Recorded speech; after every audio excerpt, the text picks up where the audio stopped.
No, it's exciting. You look at the download stats, and there's a number of gaming dads in Australia. We hit some of the Nordic countries like Norway and Sweden, England listening in. A couple South Americans, largely American, United States and Canada. Worldwide, international, baby. Look at this. Gaming dad struggle is a worldwide recognized feat.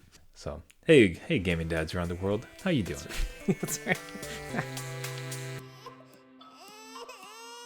The adult beverages are poured. The kids are asleep. Welcome to New Dad Gaming, a show about fatherhood, gaming, and new fathers figuring out their gaming lives. My name is Trevor, and I have a 6-year-old and a 4-year-old. And I'm Jeff. I have an 11-year-old and a 9-year-old. Almost 9-year-old. Whoa. So close. Oof, that's old. Yeah, I know, right? Like 10 more years till college, buddy. Let's just get through preteens first. And then... God willing. I'll admit, I'm fairly tired for this recording. I had an incident last night where I imagine it's like every married couple at one point or the other struggling over the sheets and everything else like that. And it was just like traumatic. So my wife at some point woke up and just ripped the blankets off me. Oh, no. Like ripped the blankets off. So it's freezing. Like it was really traumatic. Right. Okay. So, I mean, but don't worry. I'll recover. Oh, jeez. Really? This is where we're at? Yeah. This is the quality of the show, folks. If you didn't like that now, just turn it off. That's it. It just continues. We got to spring for the live drummer for that initial dad pun. It's funny because I thought you were speaking truths because I cocoon up in that bed. They're all mine. So that's what makes it good because it's so unexpected because I'm coming from a place of real struggle for dads when you're losing the cover wars. But don't worry, I recovered. So, Jeez. oh man, that actually accidentally really speaking of recovery, it actually ties into a health story I have to tell in a little bit. Accidental segue. But first, sort of a health story, but more of a happy one. And this is where a friend of the show, Benevolent Knight, tagged us in an amazing photo, so huge congratulations from us on the show. So Benevolent Knight, friend of the show at Benevolent Knight 2, on March 5th, tweets out this photo of his newborn sleeping in a crib yonder, his wife getting a bit of shut-eye in front of it. This does look like to be at the hospital. And in front of them all, as the two of them recover and get some sleep, he's got a Nintendo Switch. Getting in a bit of that quiet gaming time during recovery. It's the dream. It's beautiful. It's the dream, and it will continue for quite a while. And we're still living that dream. Some days it's less dreamy than another, but... Congrats again. That is a brand new baby. That is hospital newborn. So yeah, I'm a bit envious because I'll say that having an actual Switch during especially the first kid when it came around, he came around 6 years ago. That would have been just before the Switch accident, especially the Switch Lite that he's holding. Yeah, like that is a perfect early morning, rough night, a couple hours while you're trying to like rock with the baby and keep them asleep type of console. It really is. And because I remember when back in my day, my 11-year-old was born, the hospital would jam cell signals, right? So any games I had on my phone had an online functionality where you don't really know about that until you get to that, bridge and you're like, oh, can't play the game. So having a Switch that doesn't need any of that junk, that's where Nintendo shines, is that stuff. I love it. Absolutely. Hey, congratulations, Benevolent Knights. So happy for you.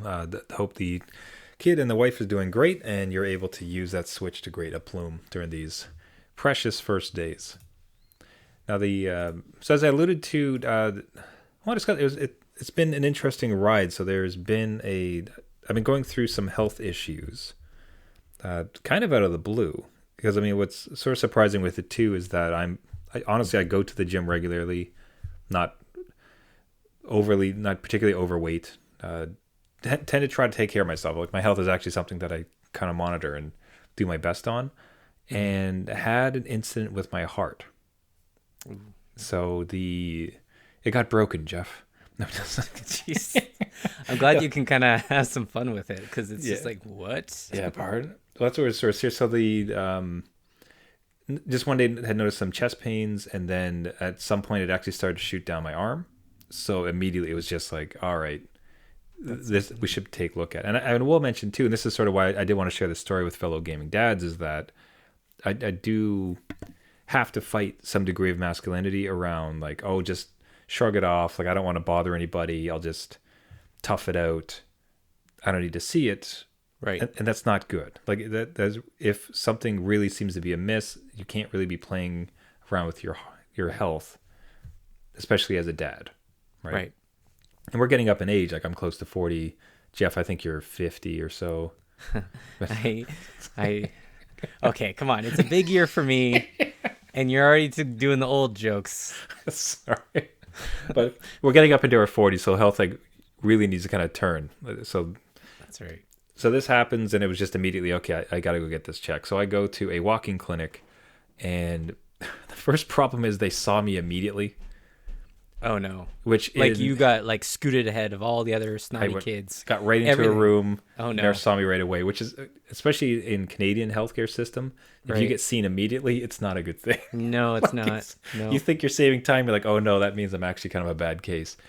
So get in, and they were just wonderful. I can't thank everybody here in the Canadian medical system for all their assistance, but they rushed me right in and get me hooked up to a monitor, give me the once over, run some quick tests, and fortunately at that time they're like, okay, everything seems to be fine. Are you experiencing any terrible pains? Like, no, like it kind of resided, but it's like, this is great, but we can't really see anything on the test. You have to go to a hospital.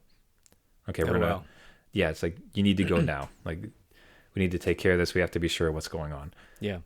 Do go to the hospital and again get seen fairly quickly, which is a real big red flag. Like, oh no.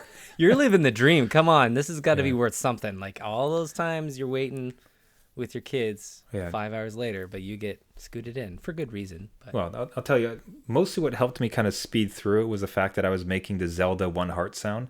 Oh no. Did it. Just, get this guy healed, please. Oh, gosh. No.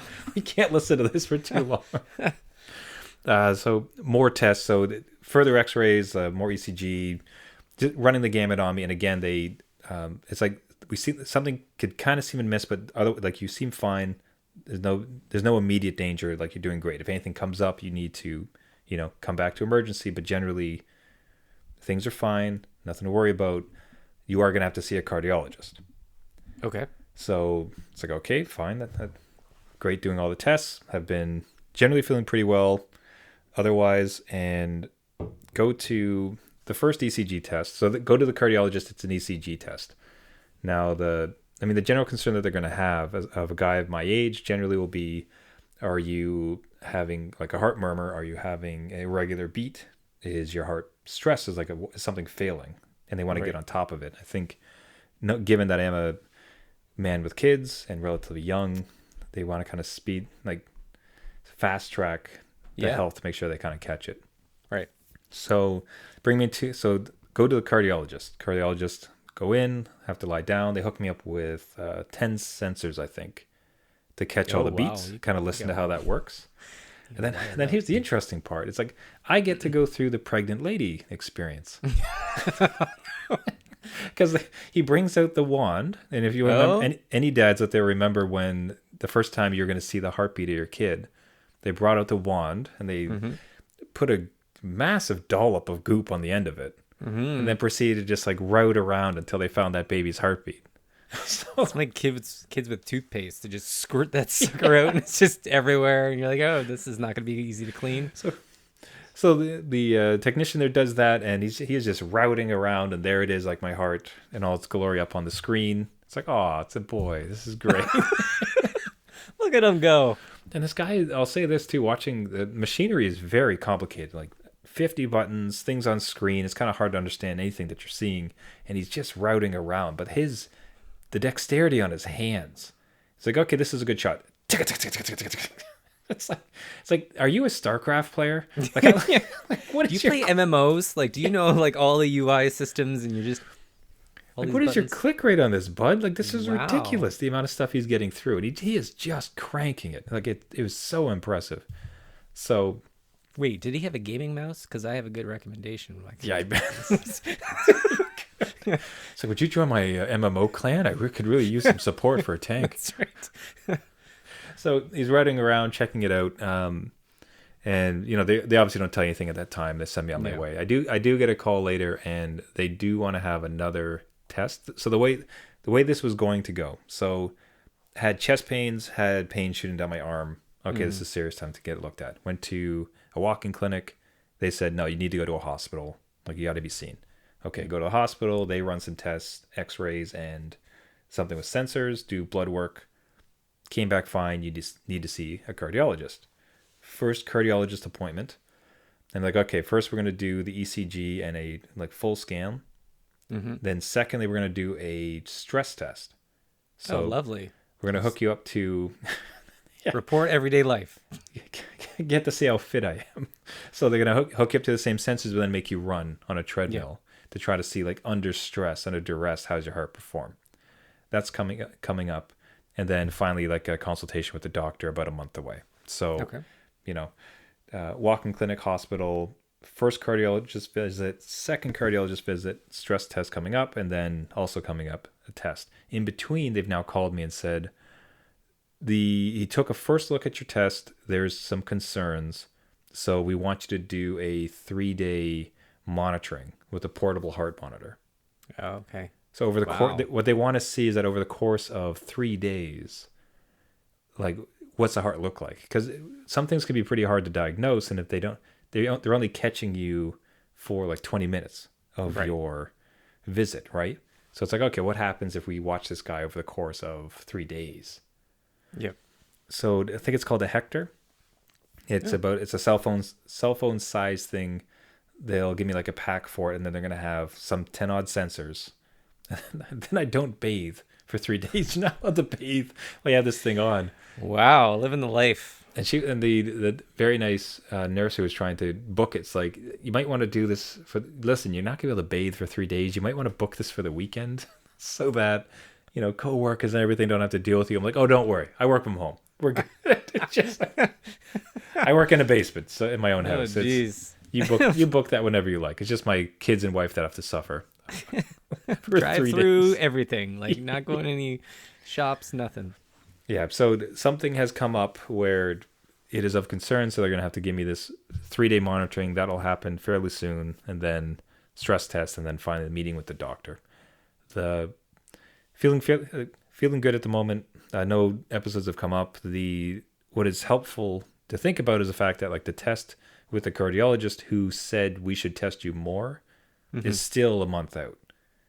Okay. So despite the fact it's like, oh, you should come in for more tests and such, he's also like, but we're totally fine to wait a month to actually see each other. So that's helpful that it's not like he's just busy. He's like, yeah, just hold on by a thread. I was more worried about, like, you need to get in right now. Yeah. So that was all fine. So I'll keep folks posted. I'm generally fairly confident about it. Like, I'm of decent health. This is certainly a scare and something we want to take care of, but we've kind of caught it at a good point. I largely hope it is nothing, but if anything, I wanted to give this might be something dads might have to go through themselves. So I kind of want to give the inside track of what I had to experience. And also just give a call too. Again, like, there will always be, I think, a tendency for men to ignore health problems. Yeah. Right. It was like, I'll just go to sleep. I'll sleep it off. I'll tough it out. I don't need to see anything. I don't see a doctor. If you can at all, I take care of your health, especially as a dad, lots of little ones depending on you. So it's best to take care of yourself as best you can. Yeah. And I will fully admit, I've been one of those dads that just ignore it. Yeah. Right. You just ignore it and hopefully it goes away and it just gets worse, or it comes back in other forms. Right. Mm-hmm. So it's good to listen to your body, go get it checked out, especially here in Canada. Not dissing any other parts of the world that listen to our show. Yeah. Completely free. You can walk in and get cared of. It is easier to prescribe that in a country with free healthcare. And again, like Jeff said, no, this isn't a knock on any other systems, but as much as one is able, take care of your health. We are dads. We are getting older. So it's time to take care of our bodies, fellas. That's right. One of us is turning 40 this year. So that's fun. So old. God. Over the hill. Yes. We're gonna have a special episode. Oh, back in my day, the games were black and white. It was an Atari and I liked it. Online play. Yeah, internet. that? So speaking of not having internet, that actually makes for a great segue. Internet is a new way of gaming. Kids are well aware of how to game online and all the more persistent on how they might want to game online. And Jeff, you had a very interesting presentation, a literal presentation from your kid about an online service. Yes. So my son, the 11-year-old, wants to game with his friends, obviously through Minecraft. And Google Chats or Hangouts or Meets or whatever it's called now, because Google likes to change their names and merge services all the time, is not cool anymore. And his friends don't use it. Or it's too associated with school, because virtual school, right? Like that, it was all Google Classroom stuff. So he said he wanted to go on Discord, which I have dabbled in a little bit, but don't know quite too much about it, but I understand what it is. And we told him, okay, go back and let us know how you're going to handle it. What are the benefits and like next steps? So we just thought he would just go to his room and like maybe write down some things on a piece of paper, maybe like, like a scrap piece of paper, sometimes like Kleenex or whatever he's got. Like, just here you go, mom and dad, and try to get that off. No, he went to his computer. He made a Google Slide presentation. It's so good. And he came down and we hooked it up to the TV and he went through the benefits, his responsibilities, what Discord is, how his friends are using it, what he plans on doing with it. So it was a very good presentation. There is a couple holes, but again, he's 11. there's some logical flaws in there, but that's okay. Like some of them on screen right now, you can rename yourself. It has lots of features. There's cool effects and icons, like speaks to his kind of language. I get it. There's one note about how a friend hasn't answered him on Google Chats since January 5th. So, he's throwing that in there and all his friends use it, right? So why can't I? So it was a well done presentation. We sent back some notes with him just saying, a critical review. This is great. This is great. You kind of explain what Discord is and why you want it, but like, how are you going to manage it, right? Like, how are people asked to be your friend and you don't know them? How is that going to work, right? Just simple things like that. And it's kind of funny because, not really funny, but my son is diagnosed with ADHD, so he gets distracted very easily. So we just sent like, here's your presentation, just some notes, just tweak it a little bit, and then we're good to go, and you can have Discord. So like literally like just outline what you plan on doing if somebody asks you to be your friend. He goes upstairs. We don't hear from him. He's distracted using Google Meets again or Google Hangouts with his friends playing Minecraft. And we're like, dude, I thought you wanted Discord. Okay. So he still hasn't to this day come back with his responsibility, like that one line of just what he plans on doing. So we're just going to leave it at that. So maybe we'll get another presentation with like that revised slide in there at some point. I don't know. Maybe you'll get a message on Discord. I have no idea. Yeah. He'll find you on Discord and send you like, hey, Dad, I'm here. Listen, here's all the reasons it's great. That's right. Yeah. Oh, God, that is fantastic. I just love you have to, the gaming angle, you want to play with kids on this, what is ostensibly a gaming chat platform. Yeah. Awesome. The life lessons as far as you want this thing, we have concerns about this thing, convince us in a structured format. And I do, although you didn't even say structured, he went above and beyond and used kind of his online language as far as like online learning is go with creating these presentations. And he put together a fairly, I'm telling you as a professional who works for money I have seen such worse presentations. I wholeheartedly agree with you. I work in government and I have seen horrible PowerPoint presentations. There's no Comic Sans anywhere. There's nothing. There's no stretched images. No. And it's like a good number of bullet points per slide. And he was speaking to them. So it wasn't like he was reading them off the screen. He was speaking to them. So it was, again, good presentation skills. Like, a lot of effort went into it. We just need that one clarification just to be sure, and he'll get Discord. But until then, like, it knocked it out of the park for us. It was great. Yeah, we want to give a call out. So Pete Scarit, at Pete Scarit, says he saw this and came back with his own memory of it. I didn't do it via computer, but I made a similar kind of presentation when I wanted an NES for Christmas in 1990. I showed pictures, I had note cards, I thoroughly explained why it was the perfect Christmas gift. It was a success. Perfect. And he got it. Oh man, Pete, that is such a perfect moment. Thank you so much. Especially, I can't wait to see our kids' presentations or pitches for new consoles, especially since, let's be honest, we want new consoles. Exactly. Right? So, beef up your skills now so I can get some of that. Kid, you're going to give them like cheater notes. Like, kid, listen, I need you to succeed at this because I want this thing. But your mom will know if it's a grift. So like, you've got to bring your A game. Quick, bring your younger brother. He needs to see this so he can gain his skills in a couple of years. Yeah.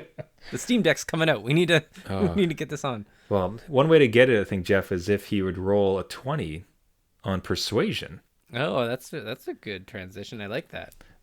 What can I tell you? So that we are talking about D&D, Dungeons and Dragons, and much to my surprise, I'd read via our own Twitter that your 11-year-old is starting to get interested in dipping his toes into Dungeons and Dragons. Like, what the heck happened?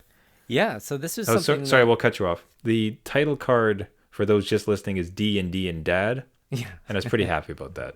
Yeah, it's a perfect title. Sorry, Jeff. Sorry, Jeff. Keep going. It goes along with Discord. There's a lot of D's happening.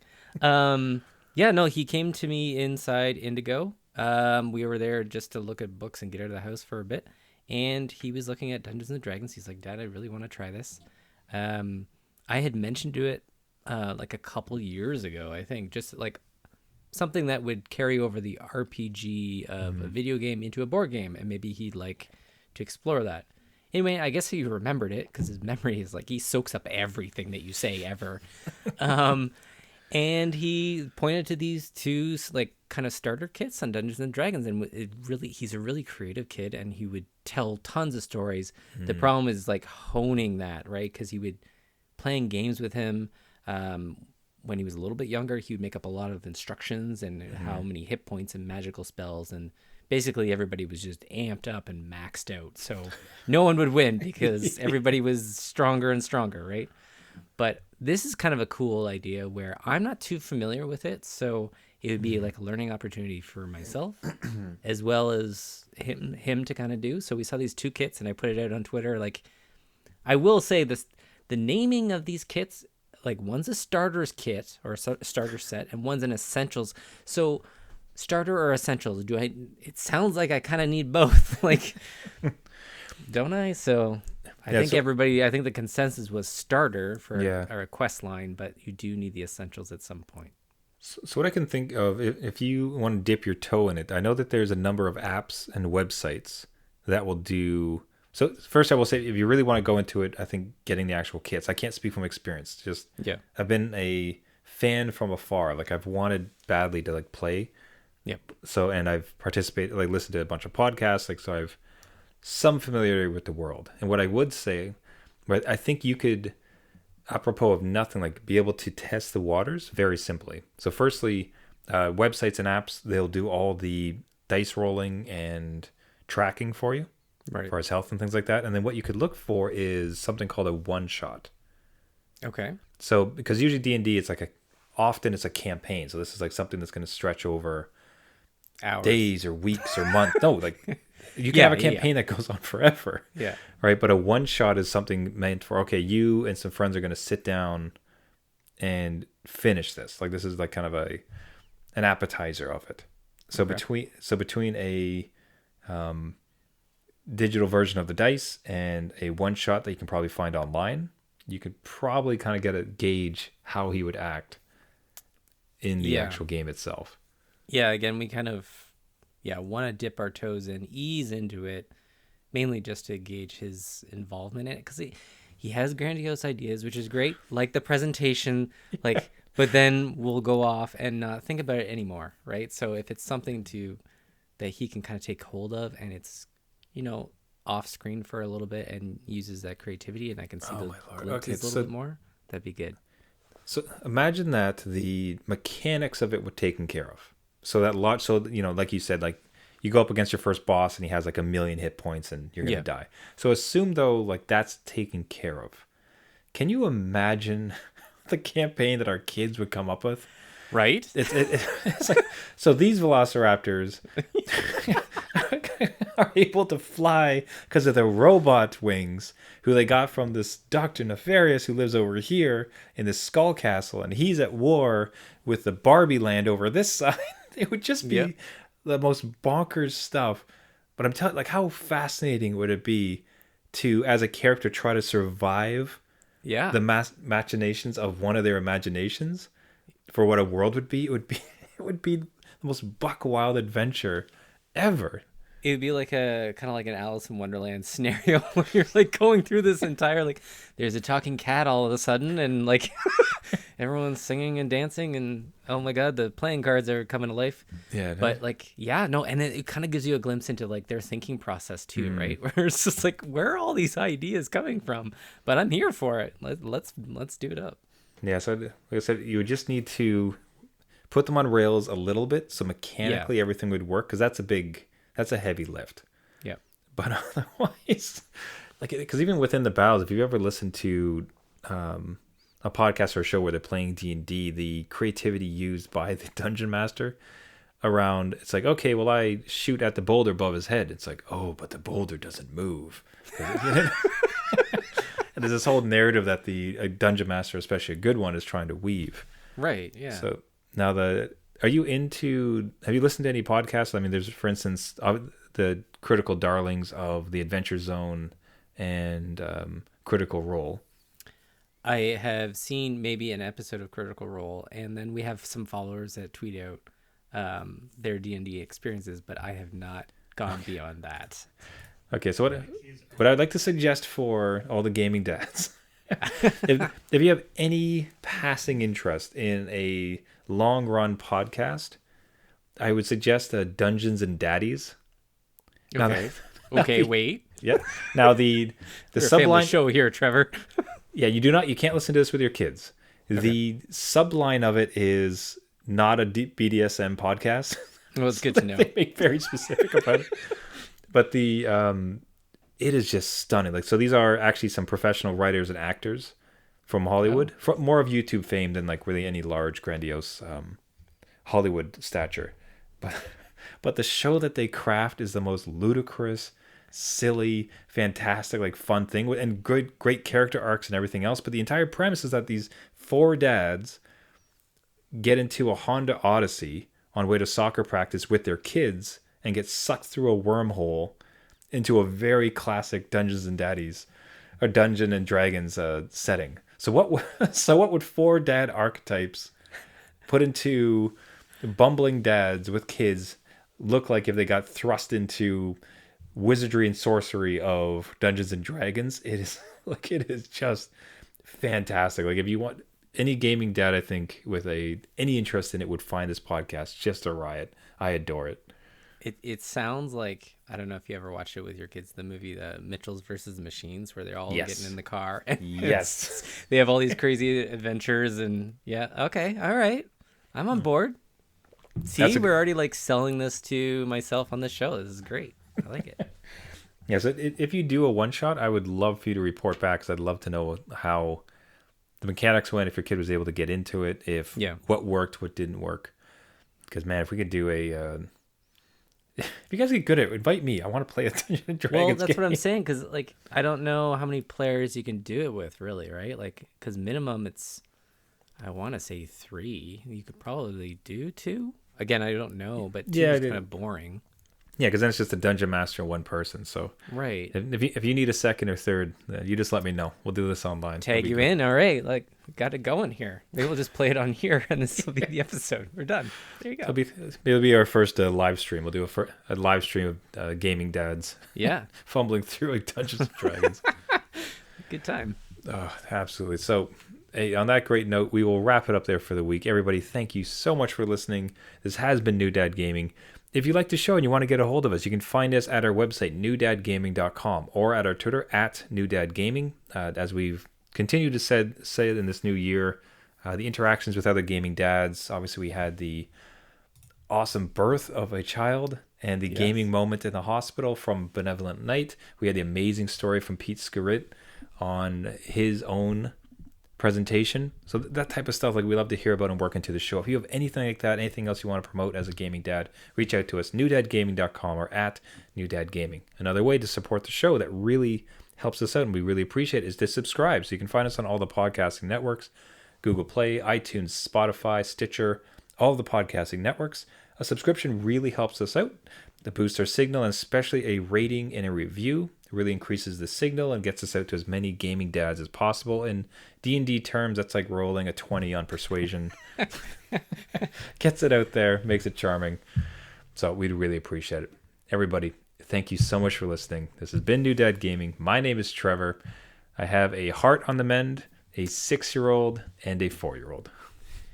And I'm Jeff. I'm the Dungeon Master. Dungeon Master Jeff. The Dungeon Master Jeff with an 11-year-old and an 8, almost 9-year-old. There it is. Just because he became a dad doesn't mean it's game over. He rolled a 1. He rolled a 1. Defeated.